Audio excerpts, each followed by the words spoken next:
It was a simple declaration. Let's open the government, allow us to pay our bills. And at that time, we'll be happy to negotiate about anything they want to talk about.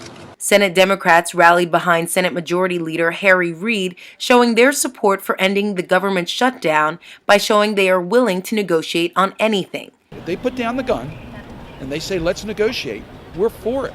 And if you can negotiate in the next couple of hours a grand bargain, I'm all for that. But we've been working on that now for years without much success. But the Senate has already compromised. The democratically controlled Senate agreed to temporary funding levels that are far closer to the Republican-controlled House budget plan. If you look at the Senate's 2014 proposed budget, it was for over $1 trillion. The Republican budget was at $967 billion. Did the continuing resolution that the Senate ended up passing meet somewhere in the middle? No, it came up to $986 billion, much closer to the Republican budget.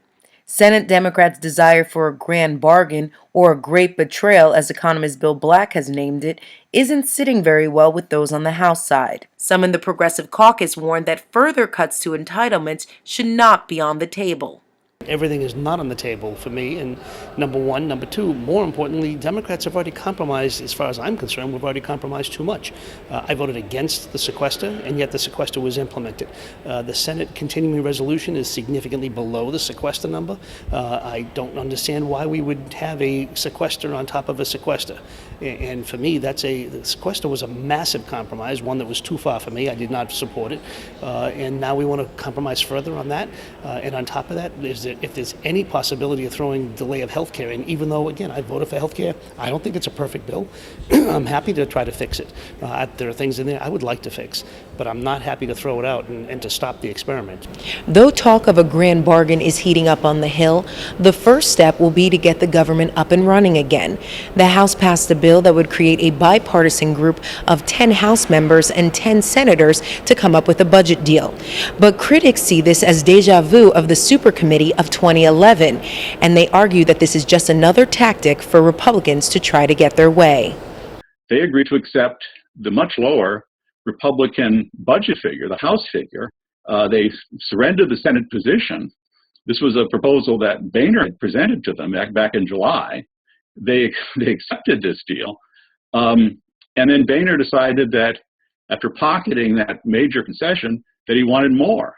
So he and the Tea Party caucus came up with this idea that if they put the country into sort of a hostage situation, use extortion, they could get their way on other issues, including Obamacare and various other things they've thrown into the mix. Perry adds that what is at stake here is democracy. He wrote in a recent article, Koch brothers' Samson option, that the Koch brothers will support the Tea Party even if it means shutting down the government or defaulting on the nation's debt.